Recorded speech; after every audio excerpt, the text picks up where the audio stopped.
Hi everybody, it's Rob Flux here and my good friend Tony Meredith. Hello. Coming to you once again for a Sunday session. As you can hear, my voice is still very raspy. I've been quite ill of late. Unfortunately had to miss last week's Sunday session as a result of that. And whilst I'm still raspy, Tony has very kindly volunteered yesterday to help me with our meetup, which went spectacularly well. And he's helping me once again today because if I'm talking for an hour, I am going to struggle. And so, however, talking for an hour is no issue for me. So it's, I can assure you that is the case. So today's topic, we're going to be talking about having a success mindset, which is quite topical because it's actually something that Tony and I some time ago put together a little bit of a jaunt, let's just say, and with a couple of day course called Psychology of Property Development, which we found was really one of the major obstacles in people actually progressing on their property development journey. So we're going to talk a little bit about that. We happen to be coming into, I guess, the next round of intake for that and our property development formula course as well. So good timing to be able to, absolutely. I guess, bring some of that around and talk about some of those things. So just while we're waiting for a few people to come on board, might go through a little bit of just housekeeping with some events that we've actually got coming up. So excuse me while I try to... I can see some posts doing that. We've got some people there. I can see G'day Michael, Vanessa, Edward's there, Shelley's there, Shannon as well. So hello guys, how are you? Thank you for joining. Hello everybody. So really appreciate that. So just on those housekeeping elements, struggling with That's all right, mate. Hang in there. So we've got a couple of events now that we're running all around the country. We're trying to share the love and put that everywhere. And so we're running a How to Start in Property Development event in Sydney, Melbourne and in Brisbane. So in Sydney, that's going to be on the 27th of July. That's going to be immediately before the meetup at that particular location. In Melbourne, it's going to be the 3rd of August. Again, it's going to be immediately before the meetup. And in Brisbane, on the 17th of August, once again, before our meetup. So people who are wanting to learn about the property development journey and a little bit about our property development formula course, that's a great place to come and learn. Sure is. On top of that, we will be running our Psychology of Property Development events. We have run those multiple times. We've run them 4 times here in Brisbane. We've run them once in Sydney. What we thought is we would give Sydney and Melbourne a little bit more of a chance to get all that is Tony and I. And so we're going to run those events in Sydney on the 24th and 25th of August. And in Melbourne, we're going to run those on the 7th and 8th of September.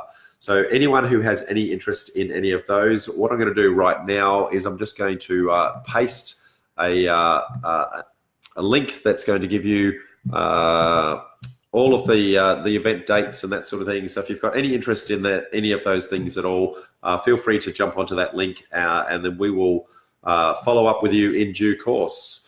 Now, just seeing who else has come on board. Luke is on, Peter is on. Luke. Long time no speak. Luke's saying, looking relaxed, Tony. Very relaxed. On the couch. I'm here, Sunday session. I'm sipping on my water with Rob. So. On the couch, Luke, as opposed to you making the poor man stand on his front porch all after all morning. Correct. Yeah, watching the scenery go, boys.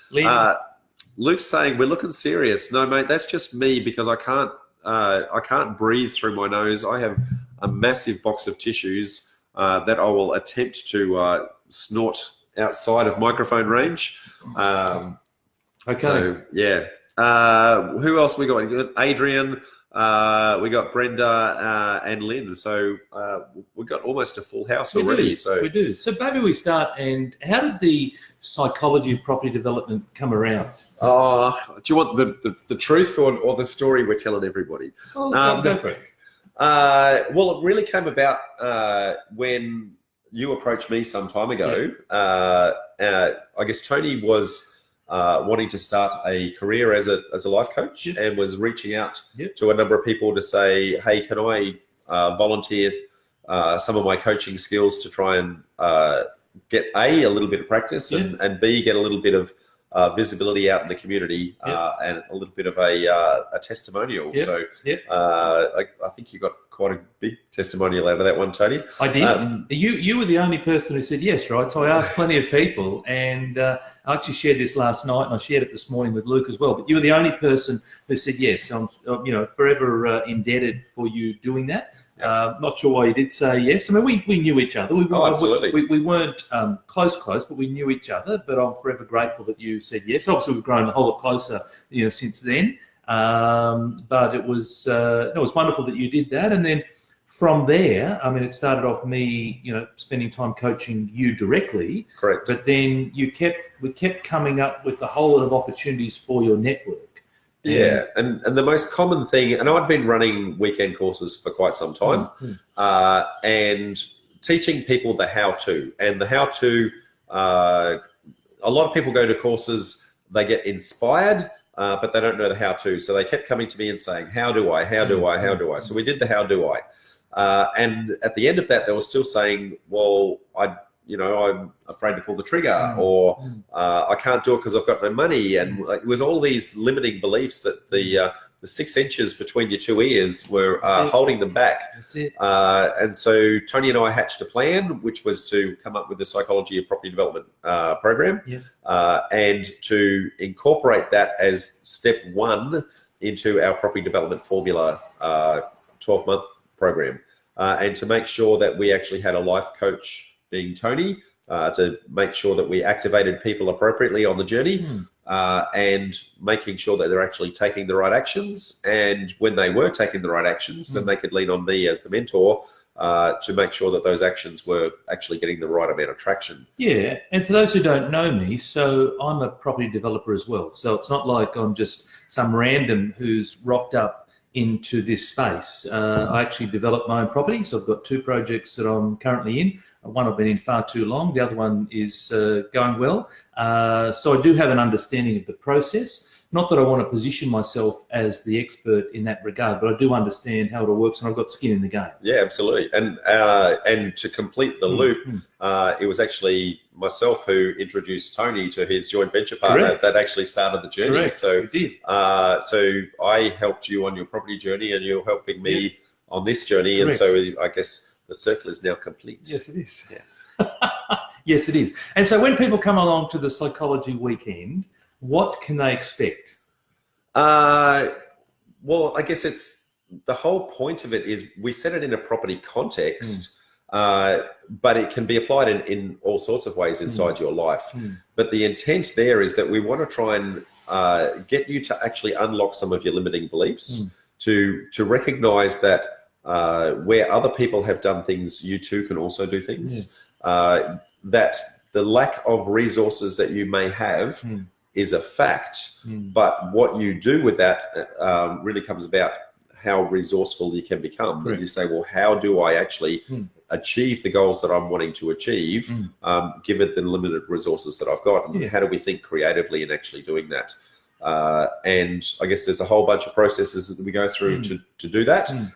We won't reveal all of those right here and now, but I guess one of them is we go through and we work out your why. Why are you actually in the process to start with? And then we also try to work out what are your goals, and we have a prioritization process where we work out whether those goals are truly goals or whether or not they're fantasies. And a lot of people actually are holding on to fantasies that they think are their goals, but when they actually try to break it down, they don't really stand up. Yeah, well, there's two key questions. So the first key question is in regards to goals is what do you want? But the other question is what are you prepared to sacrifice? And so if I think back to my journey around getting up at 4 a.m., having a full-time job, sacrificing time with my family for years, that's what I was prepared to sacrifice. And I'm not suggesting that people followed my lead, but you do need to ask yourself, what am I prepared to sacrifice as much as what do I want? Because, the majority of people who come into this do have a job of some sorts, looking to potentially, escape their job, transition into property development full time. You do need to sacrifice things. You're going to need to sacrifice your personal time. You're going to need to sacrifice perhaps going on as many holidays, etc., etc. You do need to really challenge yourself. Am I prepared to give up on those things short term for the medium term benefit that is property development success? Yeah. We can see a couple of more people have joined, so I'm going to do a reach out to Rachel, Craig, Georgina, and Vivian as well. So, hello, guys. Hello to all. Building quite a crowd today. We are, and so Luke actually just commented that the views were better on my balcony. So yeah. So it's been raining here this morning. This evening, Luke. So we're inside. We're not out on the back deck. No, that's okay. We're inside. So you touched on before about the why for people in property development, and it's an excellent question because property development is not for the faint-hearted. It's not easy, and it's important that you get very clear on your purpose or your reason for wanting to get into it in the first place. Yeah. So I agreed, it's not easy, but it is within reach, and that's a really key point. We're trying to put a little bit of reality around some of this. Yeah. There's a lot of hype when you go to see a lot of other courses out there that you're going to become these get rich quick, and I can assure you that getting rich is not about getting quick. It is definitely a process, and if you follow the process, then it will eventuate. But it's hard work. Yeah, and that's one of the things actually that I did a live earlier this week. We had a group coaching session as part of the program, a group coaching session, and I was that moved by what unfolded in the group coaching session that I did a live on trusting the process. One of the things is that in order to be successful in property development or business or relationships or health and wellness, there is a process that you need to follow. You need to keep going through, being determined, being patient. That's how you're successful. Yeah, so more than a process, a formula. A property development formula. Formula. Touche. So, but it's a process, and you need to constantly just keep edging yourself closer to where you want to get to. The challenge is that this thing gets in the way, and we start to sell ourselves a whole lot of stories. And you might have a formula that you're following, but then early on, you won't be having the success that you thought, and then this will start to tell you a whole range of stories, as in you're not good enough, it's not for you, you can't find the deal that you were looking for, etc. And it's how do you constantly work through that? That's the key. Yeah, correct. And I guess rounding out that conversation, that call that we had the other night, that was, and I agree with Tony, it was quite moving because it was the culmination of a perfect storm, I think, where the sheer number of people who were announcing deals at the same time, all within that one, I guess, hour and a half long session. Correct. I think we had six people announcing deals that, some of them were on the first intake of the course, some of them on the second intake of the course. But that little environment that we've created is becoming a little bit of a breeding ground. Oh, look, it is. And the thing that I like about it is that we've commented before that sometimes you'll have someone who's up and someone who's down. And the person who's up will drag up the person who's down. And then conversely, the next month, you could have the opposite. The person who was down is now up and the person who's up is now down. And by having that group environment, that helps bring everybody up. It's not just about the people who are having the success. It's also for those that haven't got a deal yet to know that it's possible. To know that I started a program alongside someone else. We both started from the same position. Someone's had a little more success than I have to date. That's cool. Everyone's story is very different, but it's possible that this stuff works. And the thing that, there was a few people in particular that had been there since July of last year, and I know that they have gone through some highs, but plenty of lows. And it's great to see that they've been able to work through those lows. Again, when you stick with something long enough and just follow the steps, then you will be successful. Yeah, absolutely. And you touched on it before, but I'll paraphrase a little bit differently, that a rising tide lifts all boats. There you go. Right? And when one or two are starting to get success, then everyone else starts to believe that they can actually do that, and they start to try a little bit harder, and all of a sudden they're getting success, which then drags the next person through. And it was really powerful. And I'm hoping that we can experience that level again, but we will. Let's make it happen. Absolutely, let's make it happen. Yeah, that's important. So one of the other key things with mindset is around the setting of goals. Rob, you touched on it before. And the clearer you can be on what it is that you want, the easier it is to know whether you're on or off track. So I'd encourage you, if you're listening, to get clear on the goals that you set for yourself. I mean, as Rob mentioned, we do that in the 2-day program, regardless of if you come to that or not. Get clear on whatever your goals are, not just, hey, I want to be a property developer, but what does that look like specifically? What type of strategy? How much money do I want to earn? By when? All these types of things. And then once you're clear on, what that end point is, and by end point, I mean it could be 6 months, 9 months, 12 months in advance. What is that end point? And then work backwards from them to create yourself a plan to ensure that you get there. Because I firmly believe that you can create anything that you want in your life, in your business. You just need to be clear on what that is. And the problem is that a lot of people aren't clear on that. And so when you aim at nothing, what do you get? You get nothing, right? So get clear on what you want, and then you reverse engineer from that point to come up with an action plan, some milestones, some tasks that ensure that you can get there. Yeah, and that action plan is one of the keys to doing it. Making sure you've actually got milestones along the way to measure, not to measure your success, but to measure how far you've actually come, so you can actually start to reward yourself as you go. Your progress, and you that's key. You want to reward yourself, celebrate small wins along the way, because we all love positive reinforcement. And it could be a small win, as in you want to call 20 agents in a week, right? Because first and foremost, you need to acquire a property, so you want to call 20 agents. Call your 20 agents and have a little celebration. That celebration doesn't mean go to the Bahamas. That celebration means go to your favourite coffee shop and have a latte, and as you're sipping on your latte, recognise that you're having that latte because you called the 20 agents. Conversely, there's a D word there which is called discipline, and that is that if you didn't call the 20 agents, you don't get to have the latte. Yeah, so my favourite way of utilising that very thing is to make sure that all of us have something which is a nasty habit. We like to watch binge watch a TV show, or we like to, eat a box of chocolate, or there's something that we do that we know that's a little bit naughty. So if we turn that something a little bit naughty into a reward to say, well, I can do that little naughty thing if I've done all this good stuff first, and then you don't feel as bad.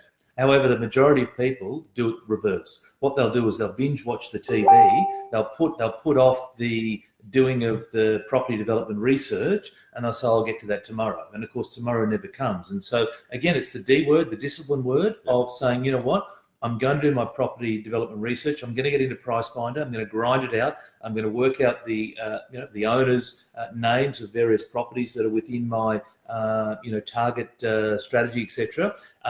And then I'm going to have the reward. So you've just got to get those right. But as I said, the majority of people, sadly, take the reward first and don't actually then do the action that's required. And when we talk about skills within the program, one of the many things that I say is it's not what you do, it's the order that you do it, which is directly applied here. Correct. Which is you can still do those bad things, but if you do it in the right order, it's actually reinforcing good behaviour. Sure does. It sure does. So one of the other key things from mindset, Rob, is all around overcoming fear. And I know that during the weekend, I tongue-in-cheek say that in order to be successful in property development, you have to pull the trigger at some stage. You have to pull the trigger and get that first property. It may be under option, or you may purchase it outright. Either way, you have to progress through. And I also talk about... Excuse me, folks. No, you're right. So whilst he's doing that, I also talk about gates. And what I mean by gates is that you've got your end goal, and between where you are and your end goal, what are you doing? Between where... I'm hiding. People don't need to see that. No, but I did.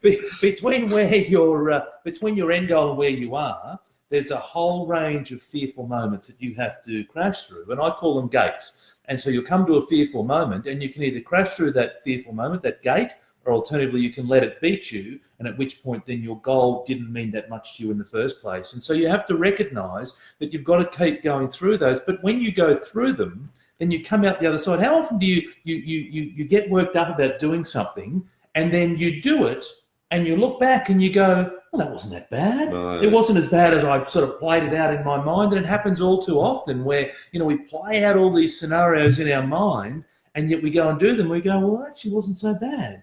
No, it happens all the time. All the time, right? And so it's all about being very mindful. It's also recognizing that I need to go through this gate in order to step a little bit closer to... hello, Min. Hi, Min, and also Rachel. How are you? Alex Woods is there as well. Hello, Alex. It was great to catch up yesterday at the meetup. But you've got to go through these fearful moments. You come out the other side. Look, we're only born with two fears, and it's a fear of loud noises and a fear of falling. Every other fear that we have acquired through education, through our parents, through our experiences, over many, many years. And so if you've learnt these fears, then you can unlearn these fears. Fear is designed to keep you safe in dangerous situations. You may be, getting attacked or about to swim with sharks or whatever it is. That's danger. Fear, a fear of not talking to an agent, a fear of putting in a low offer. You're not going to get hurt by those things, no. Right? And you need to keep doing those. You make your money when you buy in property, and you want to keep putting in those low offers. And the more that you put in low offers, then the more that you get comfortable with putting in low offers. Sure, you might have an agent, say a few curse words to you, but hey, that's all part of it. Your goal is to secure the property for the right amount of money so that you can make the profit that you've got for yourself. So you just have to lean into that. I know that a few people are fearful of having those conversations with agents. You got to go and speak to agents. Agents are your gateway to getting a property. Again, your goal is to ensure that you secure the property. That's your end goal. And so in between your end goal and you, if it means you've got to talk to agents, well, guess what?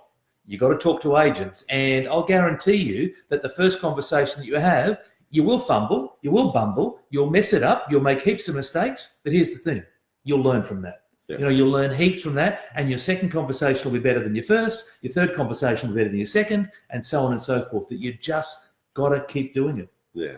I'm mindful that Tony and I can rattle on for an hour. So guys, encourage you to ask questions. We're here to answer anything that you've got along the way.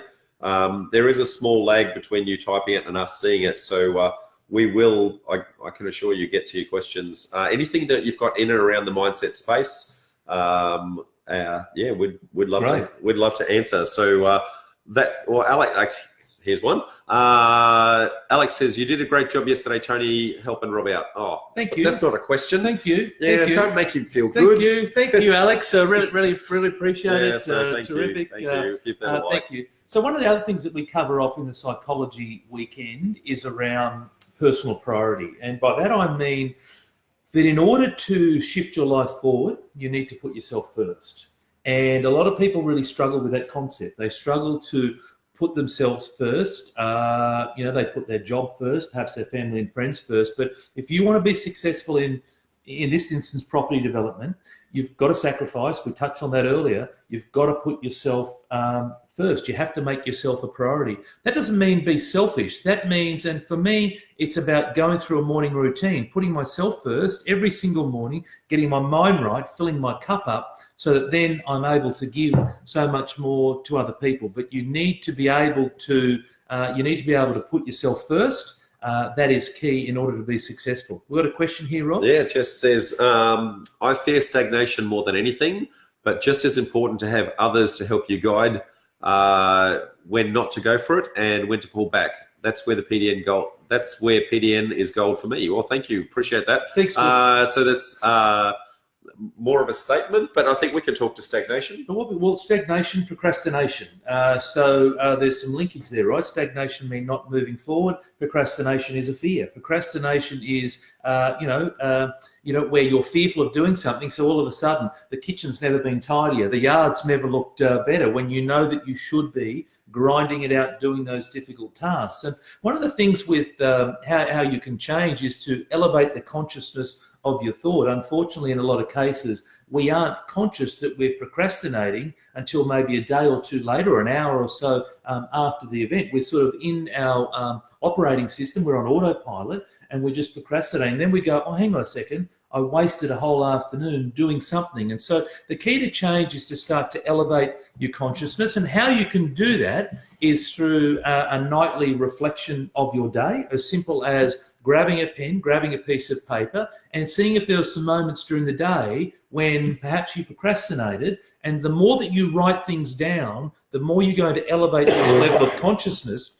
Then what will happen is the time frame between the procrastinating moment and when you recognize it becomes shorter and shorter and shorter, to a point when then you get an opportunity the choice to do something about it. You'll actually recognize it at the moment it's happening. At the moment. And at that point, you then have the choice. You have the choice. That's the key. Doesn't mean that you still won't proceed to procrastinate, but you're choosing to procrastinate at that point in time, as opposed to when you recognize it. I would strongly encourage you then to do whatever you need to do to take you closer to your goal. So whether it be getting on Pricefinder, calling an agent, whatever it might be. But yes, the more that you can elevate your consciousness, the greater chance you have of doing something about it. And as I said, it's pretty easy to overcome. One of the things is, just talking about operating on autopilot with our operating system, is how do you respond when someone cuts you off in traffic? And so, typically what people will do is they'll go into autopilot, they'll honk the horn, they'll flip the bird, they'll be swearing, they'll carry on.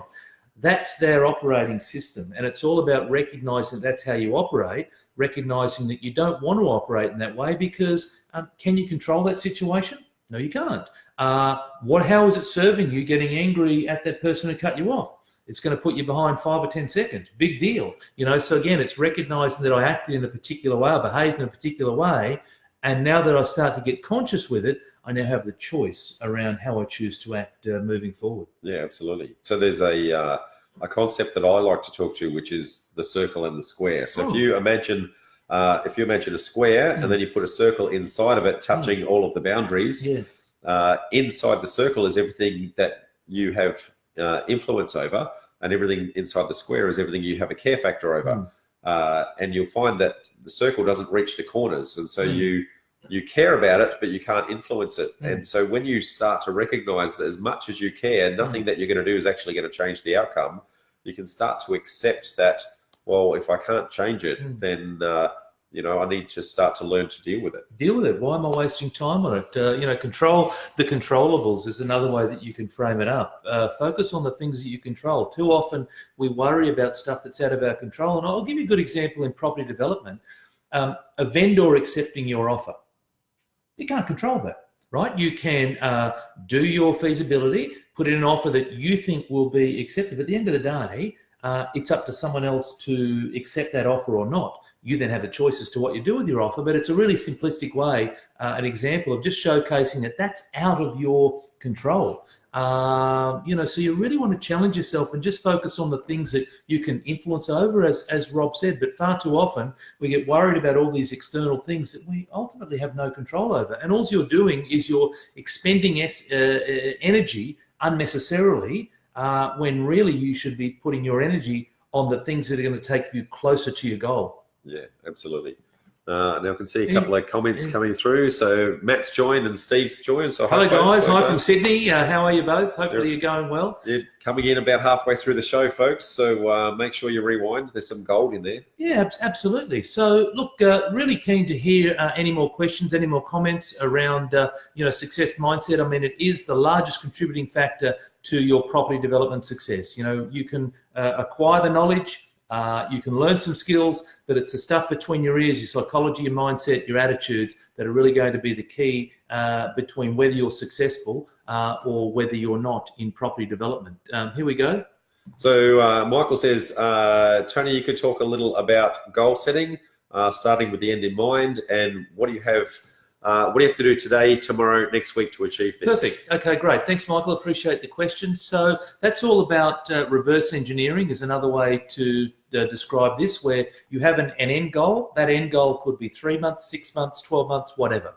And create an end goal that you're comfortable with. So you've got an end goal, then you've got where you are right now, and in between it, is a whole range of actions, tasks, milestones that you need to accomplish.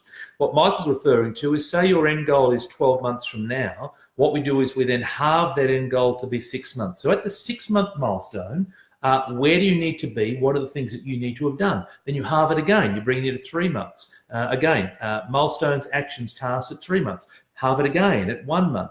Halve it again to 2 weeks. Halve it again to 1 week, tomorrow and today. And so when you work backwards from that end goal, you've then gone and created yourself a plan to then take you forwards. The other key thing to recognise is that your tasks, your milestones, are not necessarily linear. So by that I mean that 6 months is half of 12. So if you've got a goal to achieve $100,000 through property development in 12 months, you won't necessarily be at $50,000 at the 6-month mark, because what happens is you front end all of your efforts. So one of the first things that you would do, say you're new to property development, is you would learn about property development. You would go to meetups, join up courses, etc. So you're front loading all of your effort at the start. You're also then putting in a whole lot of offers, doing a whole lot of activities where, if you looked at it as a graph, you would be, going along the bottom, doing a whole lot of effort, having a little bit of success, having some failures, more success, failures, etc., to a point then when you start to exponentially achieve your goal. So you can still achieve your goal of $100,000. It just means that you won't get there in a straight line. There are some things, however, where you would get there in a straight line.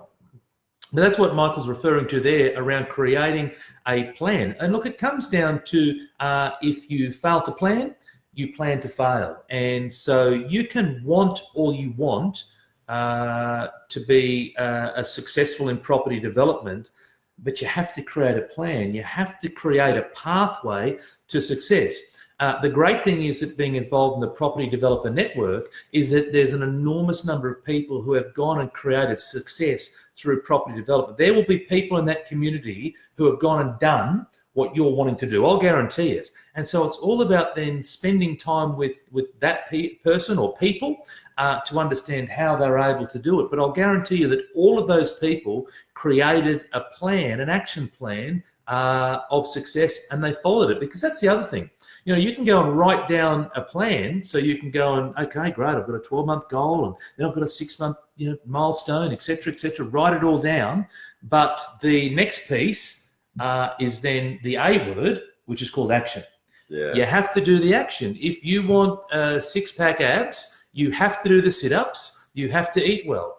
No different in property development. You have to do the work required to be successful in property development. A lot of people want the glory that is property development. They read the BRW top 100 rich list, and they see a lot of people in there have property development success. They want the end goal, but they're not prepared to put the effort in along the way. And there's an enormous amount that goes on behind the scenes that we don't see. We're sitting here on a Sunday afternoon. Most people normally watching a bit of footy or whatever on a Sunday afternoon, of course, up until 5 o'clock, and they switch on to this, wonderful viewing channel. But, sporting stars, there's an enormous amount that goes on behind the scenes that we don't see, yet all we see on the weekend is all of the great stuff, the tries, the wonderful play, etc. So there's an enormous amount of stuff that needs to happen in order for you to be successful in property development. And that's why, the very first question that we ask people is why? Why do you want to do this in the first place?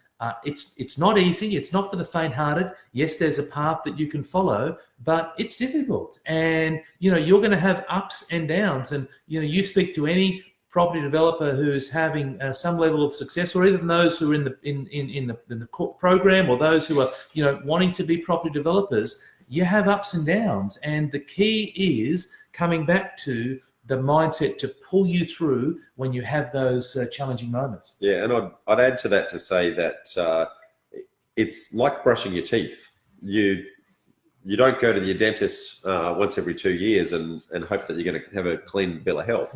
You've got to be working on your mindset every single day. You've got to be brushing your teeth every single day, because prevention is way better than cure. Of course it is. And if you can work on that mindset every single day, wake up in the morning with a morning routine, have some positive affirmations, redefine your goals every single day, take steps towards those goals every single day.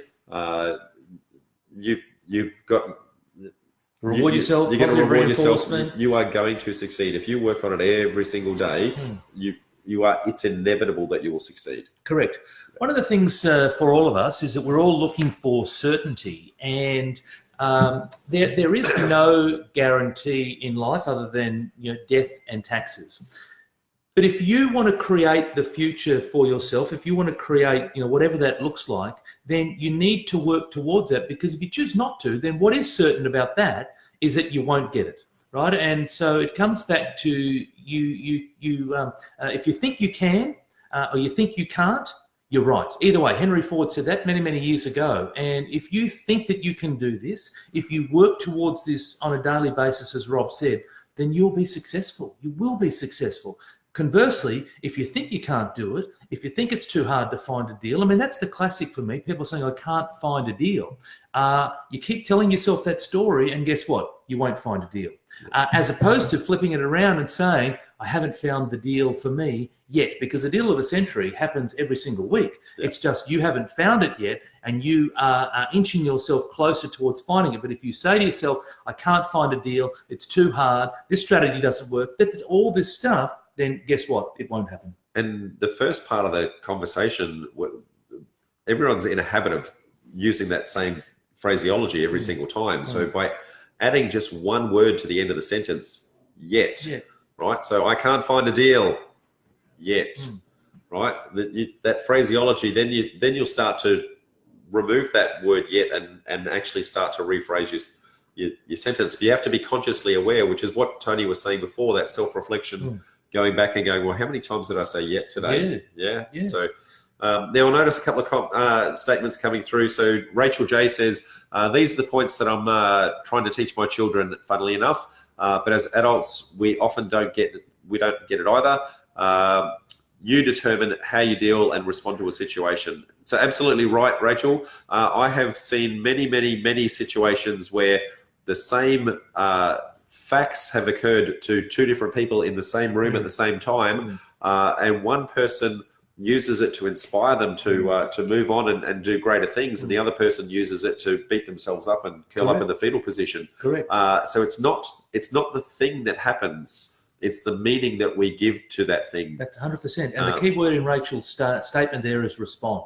A lot of people react. They react, they think the sky's caving in, it's all over, I'm done, I'm hopeless, as opposed to respond. And respond being you control how you choose to respond to all those things that happen. And as Rob said, it's all around the meaning that you place on things. And again, this simple, glass, it's the old saying of, is it half full, half empty? Pessimism, optimism. The same thing. We're all looking at the same thing. We're all looking at the amount of glass there. Some people just view that as pessimistic. Others view it as being optimistic. Well, or you do it differently. Yeah, correct. I know you do. Yeah. I consider it completely full. It's half full of water and it's half full of air. So now Adrian says, what are your thoughts on morning routine for a stronger mind? That's a wonderful question, Adrian. And Adrian, you'll know my thoughts on this, but I'll share it with everybody. So I'd like to rephrase it from morning routine to daily routine, and only because I've had a number of people say to me lately that they're not morning people. And so we've sort of lost them. So I want to change it up to being a daily routine. It doesn't matter if you do this in the morning, at lunch, or at night. But what it's all about, and Rob touched on it before, it's all about going through a process to get your mind right. So I have a process that I go through every day, which I focus on meditating. I focus on being grateful. Gratitude for me is absolutely key to your success. And by that I mean you want to be grateful for the things that you have around you right now. I accept that you mightn't be where you want to be, but getting frustrated because you're not where you want to be is actually counterintuitive. It's actually working against you. You have to be grateful for the things that you have right now. So the saying is, be happy with what you've got whilst you pursue what you want, as opposed to getting all stressed and frustrated because I'm not where I thought I would be. I'm 46 and I'm not where I thought I would be at this point in time in my life. What you're actually doing is you're actually taking yourself further and further away from that goal that you've got for yourself. Get very grateful with where you are. The other way to look at it is, why would the universe, and it's taken me about, 40 odd minutes to bring the universe in, but why would the universe give you anything extra if you're not happy with the stuff you've got right now, right? So get really happy with the stuff you've got right now, and then you'll be amazed at how the universe will then reward you with a whole lot of more stuff, as opposed to, you're frustrated, you're angry, you don't have the car you want, you haven't got the job you want, you haven't got the money, you blah, blah, blah, all this stuff, then the universe is going to give you nothing. Yeah. Right. So that's the whole gratitude piece. Then it's around, Rob touched on it before, about affirmations.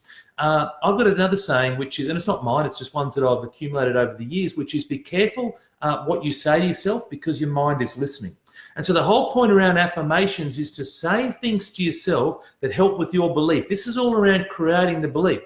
I had never been a successful property developer before I was a property developer. Does that make sense? And so for me, it was about telling myself that I was a successful property developer, that I was able to make a fist of this. I was able to leave my job on the back of property development. I'd never done it before, but in my mind I had. With the things that I'd say to myself, I had, and I said it to myself and still say it to myself over and over and over on a daily basis. So you want to say a whole range of positive affirmations. That is, that you are a successful property developer. You might be at the start of your journey. Doesn't matter. You want to say to yourself that you are a successful property developer, that you do have the skills required to be a successful property developer, that you do have the mindset to push through whatever challenges and obstacles come your way. That's the affirmation piece. Then there's the visualization piece. That is, you want to see the result before it actually happens. You want to see yourself as a successful property developer. See yourself signing that contract. See yourself perhaps with the hard hat on the job site, or whatever your vision is for you, but you want to see it first.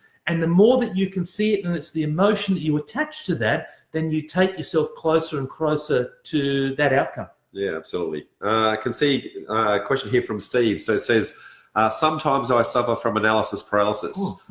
I hold in high regard the value of research and due diligence, but I haven't learnt where to draw the line and pull the trigger. I think it's partly to do with the physical tiredness from busting chops 10 to 12 hours per day. Perhaps it's more of an issue of mindset. So I might try and tackle this one a little bit. So analysis paralysis really comes from somebody with a very detailed mind who wants to know all of the answers before pulling the trigger. The problem is, Steve, that sometimes you can't know all the answers. And so the more you try to find out, the more that you're going to go down more and more rabbit holes. So you need to get to a position where you're actually comfortable in saying, have I got enough information to either have a go or no-go decision? So is there enough here to say, no, I don't want to go any further, in which case I stop? And if the answer is stop, then stop. If the answer is, well, now, yes, there's enough to go on, then pick another milestone to go to and say, well, I'll put a little bit more info into that particular stage. If you do that, you'll keep having these toll gates where you say, okay, well, this is me doing a litmus test to say, is this process actually working to do what I actually want? And eventually you'll get to a point where you'll either pull the trigger and actually execute it, or you'll pull the trigger and shoot the deal. But you want to be in a position where every single time you come to those milestones, you're actually saying more effort, less effort.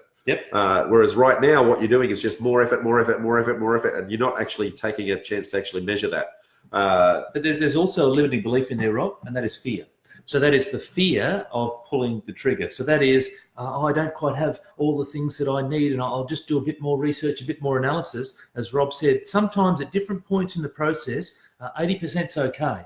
When you're in due diligence, 80% is not okay, right? So that is where you want to get laser focused with everything. But prior to that point, 80% is okay. Providing you've got the appropriate clauses and whatnot in your contract, you get out of jail cards, then it's okay. But deeply underlying that, Steve, could be a fear. It could be a fear of actually, not wanting to make a mistake, so fear of failure, etc. So you need to be aware of that. As Rob said, at different points in the process, it's okay to just pull the trigger. And the more that you pull the trigger and realize that you're safe because you've got the appropriate stopgap measures in your contract, then it's okay. And I remember when I did my course, way back in 2015, I was fearful of putting in offers. I couldn't quite just grasp my head. I was very analytical, coming from a sales background and spending a lot of time behind spreadsheets. And I remember Daryl Ray, I don't know if Daryl's watching, but Daryl sat down with me and said a few stern words to me, and I put an offer in, and I really struggled initially to do that because I hadn't quite done all the analysis that I thought, but then I put the offer in and it was okay. And I put another offer in, and it was okay, and another offer in, and so on and so forth. And then I just got out of my own way, essentially, and just put offer after offer after offer after offer because I was okay, because I had, A, it was only an offer. B, I put in there the appropriate clauses in that offer. I hadn't got a contract, but it was just the stories that I was telling myself, getting all caught up in my own BS, to be honest. Yeah, and something that's, and everyone understands these things a little bit differently, but if you're looking for something a little bit more visual, just imagine that you're coming to a decision point and there are three options that you've got in front of you. Now, at the end of each of those three decisions, chances are there's another option point with another three decisions. And so you've got three there, three there, three there. So you've really got 9 things. The people with analysis paralysis tend to want to find the answer to all 9.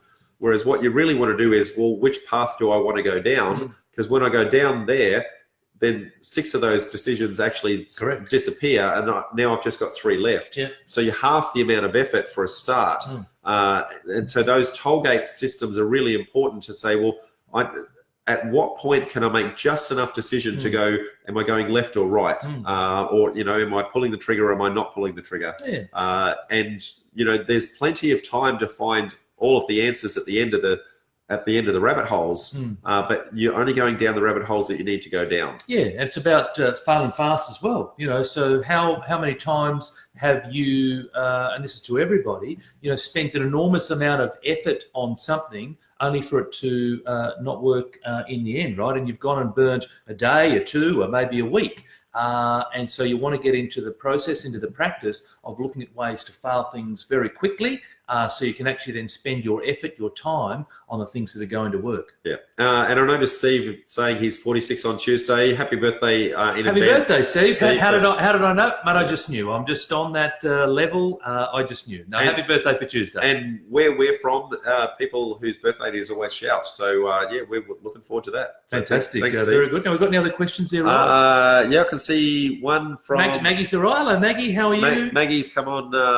a little bit late, but plenty of gold. Maggie, go back and rewind. Alex says, I understand the value of affirmations, but I'm not sure I really get meditation, particularly in the morning when I'm just slept for 6 to 7 hours. I always feel like this is a bit unnecessary at that time of day. Does meditation serve another purpose in the mindset journey that I'm missing? Yes, it does, Alex. Great question. And the purpose it serves is to get mindful. Mindfulness is all about being present. So meditation is not about going back to sleep. So I'm glad that you've just come off the back of 6 or 7 hours sleep, but it's not about going back to sleep. Meditation is about getting present. What happens when we look backwards? That's a form of depression. What happens when we look forwards? It's a form of anxiety. We want you to get very mindful. And so my form of meditation is around mindfulness meditation. That is, I get very comfortable and I've got my phone on. I sleep with my phone on airplane mode, so I still have it on airplane mode in the morning. My family know that if there's an emergency, call the lady beside me, who happens to be my wife, but call her. But I have my phone on airplane mode. And I have the countdown timer, and I do it for about 3 minutes. So for you starting out for meditation, you might do it for 10 seconds, 20 seconds. Start off small, but you want to get comfortable, close your eyes and concentrate on your breathing. So in through your nose, out through your mouth. And when you're doing that, what happens is you're getting very centered with where you're at. Then what will happen after a little while is that different thoughts will come in. Oh, I need to do this today. And I've got to get that from the shops and blah, blah, blah, blah. And you want to then look to sort of bat those away.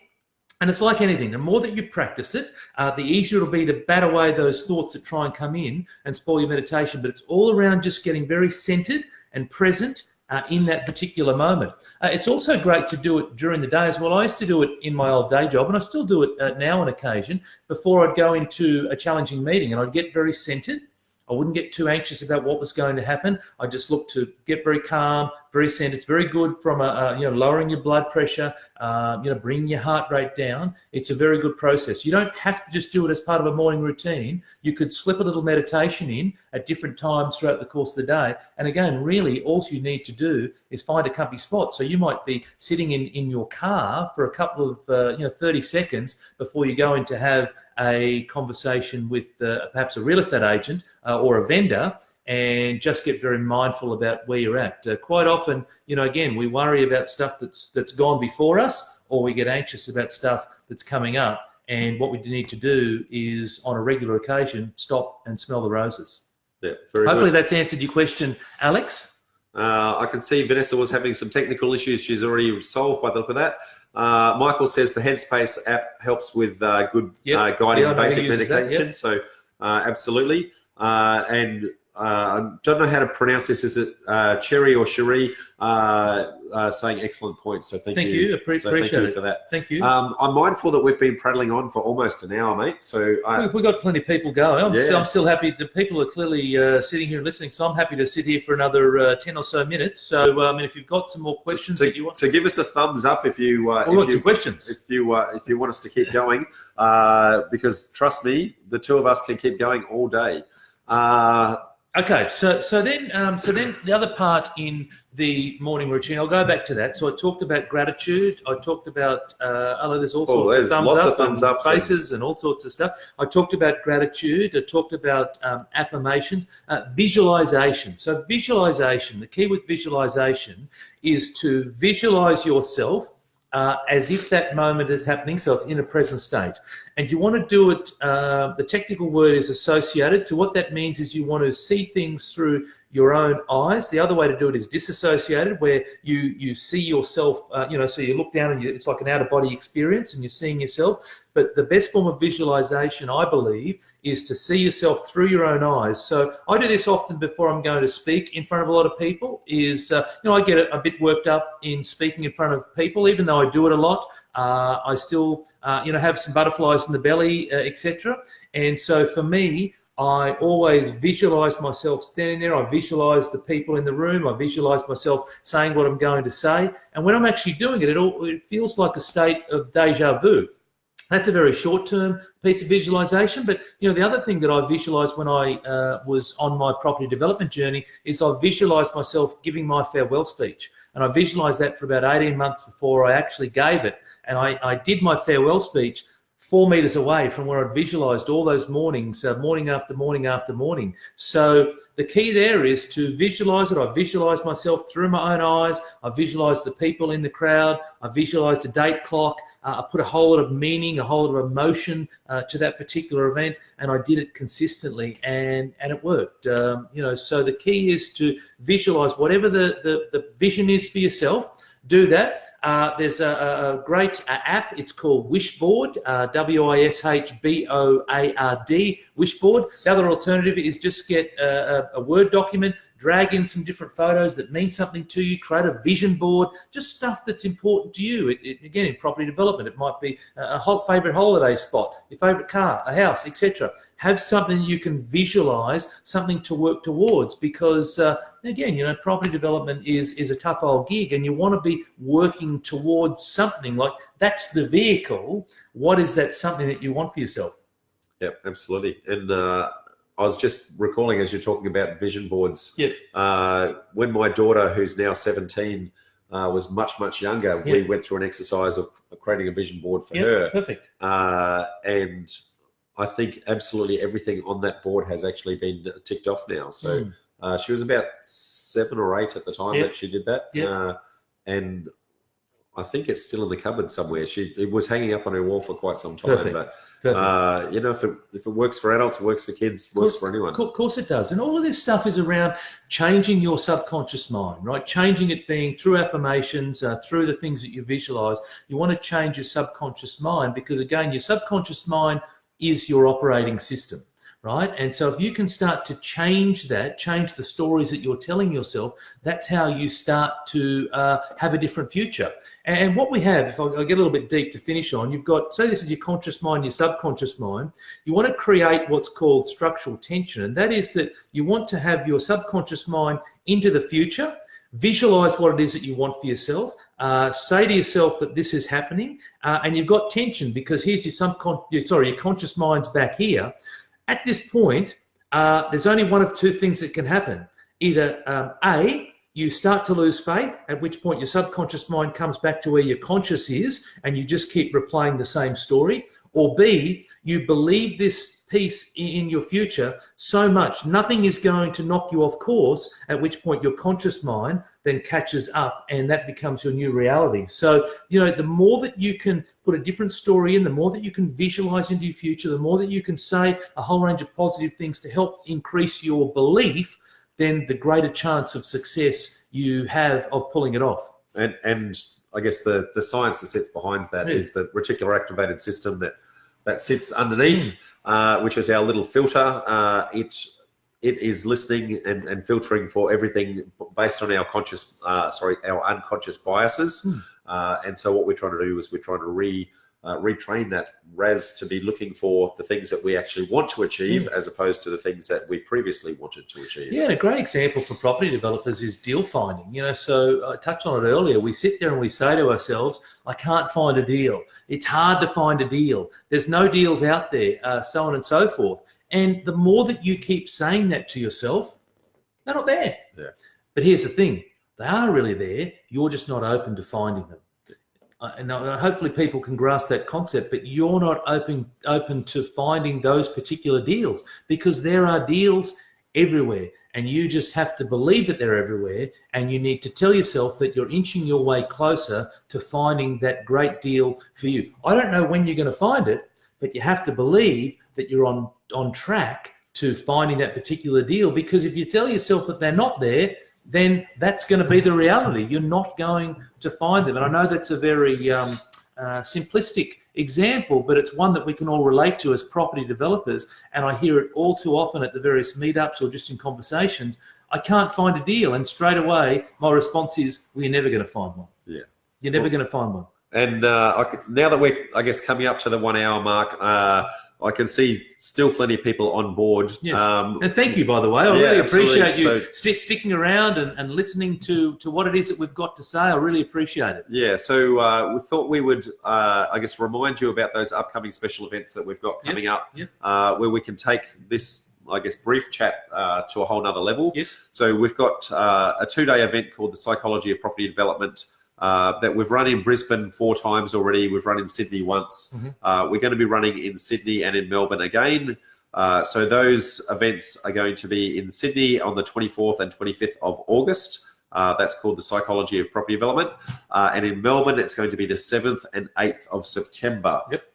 So that's a 2-day event where we go into the whole mindset in property development and we take that, I guess, to a whole nother level. We do. And on this occasion, we've decided not to run one in Brisbane, for Rob's point, that we've run it in Brisbane 4 times already.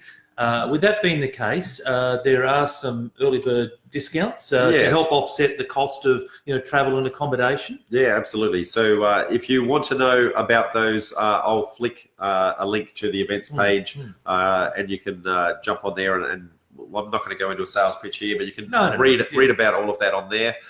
We're also running some information events on how to start in property development for anyone who isn't quite sure on some of the how-tos, wants some assistance with either mentoring or coaching along the way. We're going to talk a little bit about our property development formula program in there. So we're running those as information sessions prior to the meetups at each of the different locations. So in Sydney, we're going to be doing it on the morning of the 27th of July.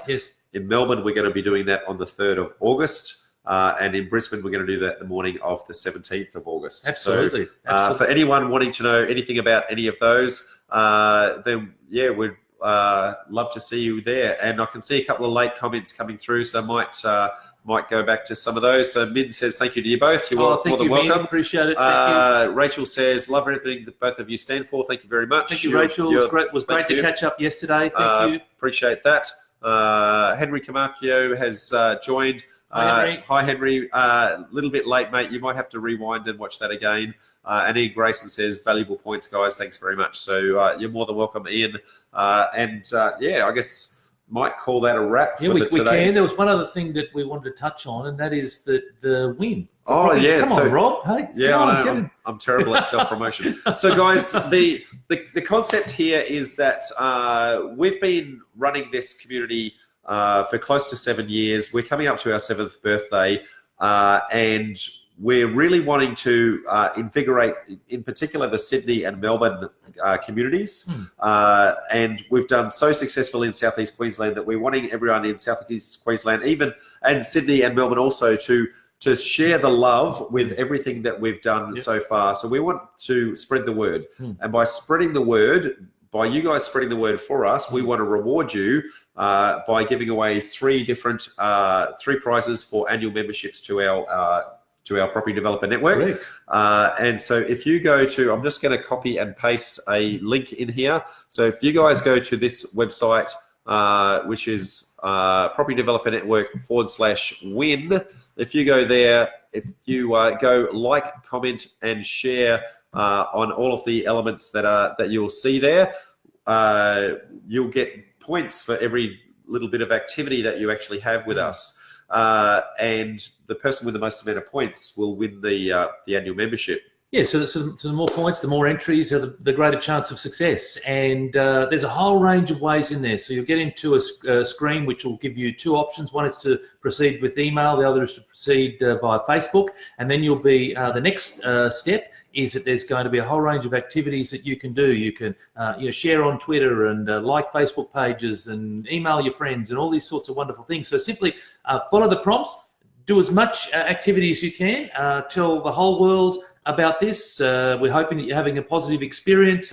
Tell them about Rob's Sunday session. I won't be here all the time, but Rob will be. So tell your friends and family about Property Development Network and whatnot. And as Rob said, you get a greater chance to win one of three annual memberships valued at $250 each, which is a pretty cool prize. Yeah, and to encourage that activity, every time you go back to the page, every day you go back, sometimes we'll have new activities to do to get more points. And if you go there and there is no activity, there's a button to press that just says, give me more points, because I came back and checked. So, fantastic. I love that. So even if there's nothing new, just press the button, you get more points. And the person with the most amount of points, we will be announcing at our birthday event in August. Top three.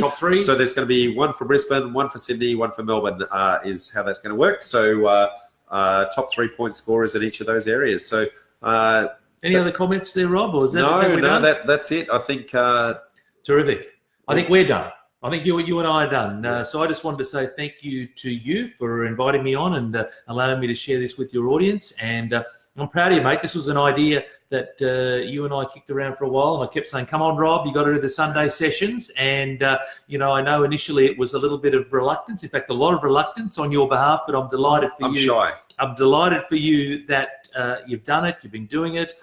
It's a tremendous value to the audience, all that you're giving. And I know that people are certainly appreciating all that you're giving, mate. So keep it up. You're doing a wonderful job and doing a wonderful job with the community as well. No worries. Thank you, man. Thank you for helping today, especially with my that's okay. My croaky voice and for kicking my ass that's okay. In order to get there. No, so very good. Thank you, guys. Appreciate it. Hopefully you've got plenty of value. We'll see you soon somewhere around the traps. Okay. Bye for now. Bye.